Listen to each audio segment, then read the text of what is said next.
এখানে ইতিহাসে প্রথমবারের মতো আমরা দেখছি একজন সিটিং মার্কিন প্রেসিডেন্ট প্রকাশ্যে বলছেন যে তার আগের প্রশাসনের অধীনে যুক্তরাষ্ট্র সম্ভবত ভারতীয় নির্বাচনের ফলাফল প্রভাবিত করার চেষ্টা করেছে। ডোনাল্ড ট্রাম্প সরাসরি বলছেন যে বাইডেন প্রশাসন হয়তো ভারতের নির্বাচনে অন্য কাউকে নির্বাচিত করার জন্য ইউএস এডের মাধ্যমে অর্থ পাঠিয়ে প্রভাব বিস্তার করার চেষ্টা করেছিল। ট্রাম্প শুধু এটুকুই বলেননি, তিনি আরও অভিযোগ করছেন যে এই বিষয়টি তিনি ভারত সরকারের সঙ্গে আলোচনা করবেন। তিনি স্পষ্টভাবে বলছেন, আমাকে ভারত সরকারের কাছে বলতে হবে যে 2024 সালের ভারতের নির্বাচনে হস্তক্ষেপ করার চেষ্টা করা হয়েছিল যুক্তরাষ্ট্রের তরফ থেকে। আর ডোনাল্ড ট্রাম্পের এই বক্তব্যের ফলে ভারতে এখন এক নতুন রাজনৈতিক আলোড়ন শুরু হয়েছে। এখন আমরা দেখছি বিভিন্ন রাজনৈতিক দল এই ইস্যুটাকে তুলে ধরেছে এবং প্রশ্ন তুলছে, 2024 সালের লোকসভা নির্বাচনে কি সত্যিই বিদেশি শক্তির হস্তক্ষেপ ছিল? নির্বাচনের ফলাফল প্রভাবিত করতে বাইরের অর্থ ব্যবহার করা হয়েছিল কি? বন্ধুরা, ডোনাল্ড ট্রাম্পের এই কথার সাথে সাথে এখন কিন্তু আরও একটা চরম গুরুত্বপূর্ণ আন্তর্জাতিক রাজনৈতিক প্রেক্ষাপট উঠে আসছে। ডোনাল্ড ট্রাম্প যেহেতু প্রকাশ্যে আজ অভিযোগ তুলছেন যে বাইডেন প্রশাসন ভারতের নির্বাচনে হস্তক্ষেপ করেছিল, লক্ষ লক্ষ ডলার খরচ করেছিল এবং গোপনে রাজনৈতিক পরিস্থিতি নিয়ন্ত্রণের চেষ্টা করেছিল, তাই ট্রাম্পের এই অভিযোগের সঙ্গে আরেকটি বিষয় স্বাভাবিকভাবেই মাথায় আসে, তাহলে কি বাংলাদেশেও একই ধরনের কিছু ঘটেছিল? বাংলাদেশের সাম্প্রতিক রাজনৈতিক পালাবদল কি নিছকই অভ্যন্তরীণ ঘটনা ছিল, নাকি সেখানেও বাইরের শক্তির একটি সুসংগঠিত পরিকল্পনা কাজ করেছিল? অবশ্য অনেকে এটা বিশ্বাস করে না, কিন্তু আমার আপনার তো এরকমই ধারণা যে হয়তো এরকম কিছুই হয়েছে। শেখ হাসিনার সরকারকে ক্ষমতা থেকে সরিয়ে দেওয়া, হঠাৎ করে রাজনৈতিক পরিস্থিতির রং বদলে যাওয়া এবং আন্তর্জাতিক মহলের সরাসরি হস্তক্ষেপ, সব কিছুর পেছনে কি যুক্তরাষ্ট্রের ডিপ স্টেট কাজ করেছিল? বিগত কয়েক মাসে বিভিন্ন আন্তর্জাতিক রাজনৈতিক বিশ্লেষক বলুন বা সাংবাদিক বলুন এবং কূটনৈতিকরা এটা বারবার বলেছিলেন যে শেখ হাসিনার সরকারকে অপসারণের ক্ষেত্রে বাইডেন প্রশাসনের সরাসরি ভূমিকা রয়েছে, কিন্তু সেই সত্যটা এতদিন পর্যন্ত অপমানিত অভিযোগ হিসাবেই রয়ে গিয়েছিল।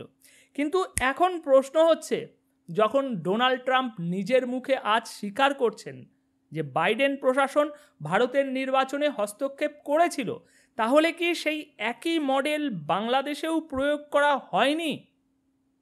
ভারতের জন্য $21 মিলিয়ন ব্যবহার নিয়ে ট্রাম্প যখন আজ সরাসরি কথা বলছেন, তখন বাংলাদেশের সাম্প্রতিক রাজনৈতিক পরিবর্তনেও কি কোনো গোপন তহবিল বা রাজনৈতিক ইঞ্জিনিয়ারিং কাজ করেনি? যদি ভারতের সত্য সামনে আসে, তাহলে কি এবার বাংলাদেশের সত্যও প্রকাশ্যে আসবে?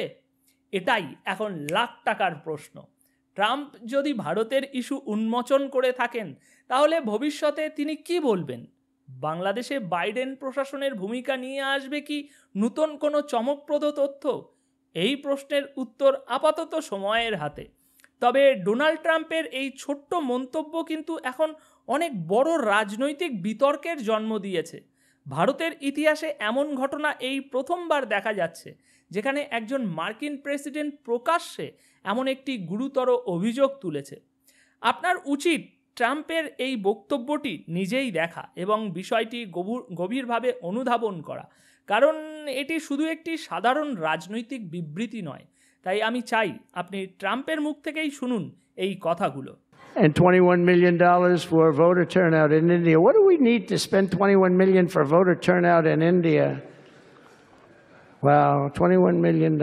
I guess they were trying to get somebody else elected. Well, we ought to tell the Indian government, because when we hear that Russia spent about $2 in our country, it was a big deal, right? They took some internet ads for $2,000. This is a total breakthrough. $21 million for India elections. এখানে আমরা এক অবিশ্বাস্য রাজনৈতিক বক্তব্যের মুখোমুখি হলাম।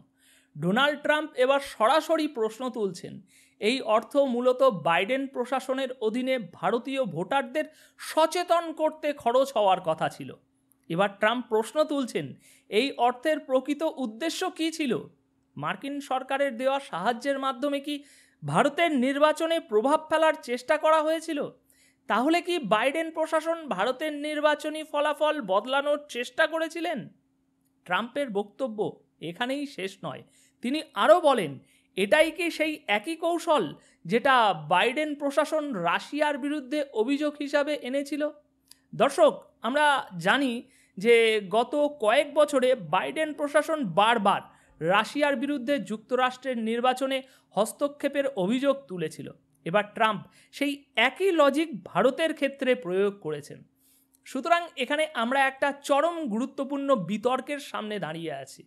বাইডেনের শাসনে যুক্তরাষ্ট্র যখন রাশিয়ার বিরুদ্ধে নির্বাচন প্রভাবিত করার অভিযোগ তুলেছিল, তখন তারা বলেছিল যে রাশিয়া কিছু কোম্পানিকে অর্থ দিয়েছে যারা এমন কন্টেন্ট তৈরি করেছে, মানে এই ভিডিও অ্যাড এইসব তৈরি করেছে যা আমেরিকান সমাজে বিভেদ সৃষ্টি করতে পারে, জাতি ও বর্ণের ভিত্তিতে ভোটারদের বিভক্ত করতে পারে এবং এই বিভাজন থেকে ট্রাম্পের সুবিধা হতে পারে।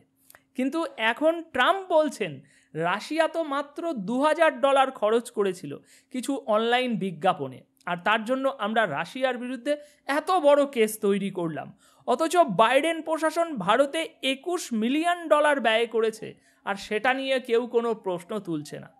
দর্শক, এখানে একটা গুরুত্বপূর্ণ তথ্য আরও শুনে রাখুন। যুক্তরাষ্ট্র সেই সময় দাবি করেছিল রাশিয়া টেনেসি, যা আমেরিকার একটি স্টেট, এই স্টেট ভিত্তিক একটি কোম্পানিকে রাশিয়া $10 মিলিয়ন দিয়েছিল যাতে তারা এমন কন্টেন্ট বানায় যা নির্বাচনের ফলাফল পরিবর্তন করতে পারে।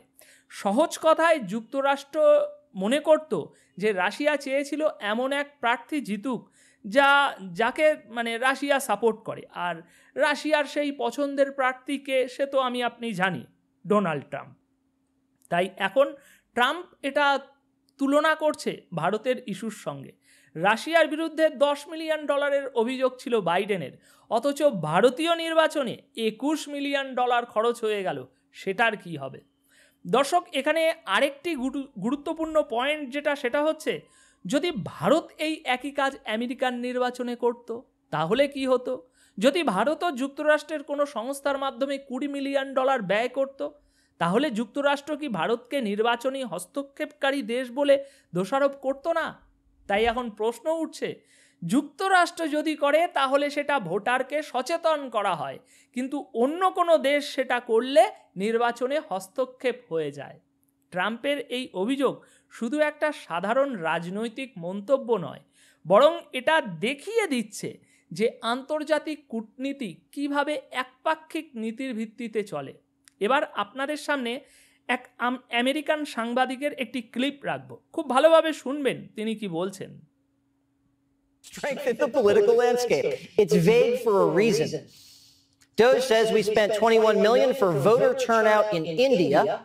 Now imagine if the Indian government spent $21 million for voter turnout in America and Trump won. When they do it, it's election interference. When we do it, it's strengthening the political landscape.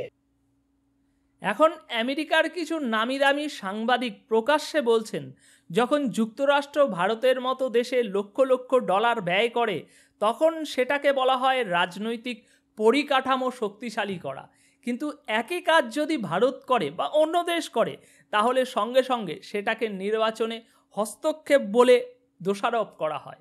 এটাই হলো সেই দ্বৈত নীতি যা আন্তর্জাতিক রাজনীতিতে বছরের পর বছর ধরে চলে আসছে। যখন পশ্চিমা দেশগুলো অন্য দেশগুলোর রাজনৈতিক ব্যবস্থায় অর্থ ঢালে তখন বলা হয় তারা গণতন্ত্র মজবুত করছে, কিন্তু যদি অন্য কোনো দেশ সেই একই কোনো কৌশল গ্রহণ করে তখন সেটাকে নির্বাচনী হস্তক্ষেপ বা গোপন ষড়যন্ত্র হিসাবে দেখানো হয়। এই বিতর্ক শুধু ভারত মার্কিন কূটনীতির জন্য নয়, গোটা বিশ্বের রাজনৈতিক ভারসাম্যের জন্য অত্যন্ত গুরুত্বপূর্ণ। কিন্তু এখানেই শেষ নয়। এখন প্রশ্ন হলো, বাংলাদেশের সত্য উন্মোচন কি এবার হওয়ার পালা? ডোনাল্ড ট্রাম্প একের পর এক ঝটকা দিচ্ছেন, আন্তর্জাতিক কূটনীতির নিয়ম মাফিক কোনো কিছু করছেন না, সব ভেঙে তিনি এমন সব সত্য সামনে আনছেন যা সাধারণত পর্দার আড়ালেই থাকে। তাকে বিশ্বাস করা সত্যিই কঠিন। ওয়াইল্ড কার্ড তিনি যে কোনো মুহূর্তে যে কোনো কিছু করে ফেলতে পারেন। তাহলে কি এবার আমরা বাংলাদেশের কোনো গোপন নথি প্রকাশ্যে আসতে দেখতে পারি? কারণ ডোনাল্ড ট্রাম্প ওয়াইল্ড কার্ড একটা। শেখ হাসিনার সরকারের পতনের পিছনে বাইডেন প্রশাসনের ভূমিকা কি ধীরে ধীরে সামনে আসতে পারে? দর্শক, আপনার কি মনে হয়, ডোনাল্ড ট্রাম্প কি ভবিষ্যতে এমন কিছু ফাঁস করতে পারেন যা বাংলাদেশকে সরাসরি আন্তর্জাতিক বিতর্কের কেন্দ্রে নিয়ে আসবে? আপনার মতামত জানাতে ভুলবেন না। কমেন্টে জানান আপনি কি মনে করছেন, সত্যটা এবার সামনে আসবে কি?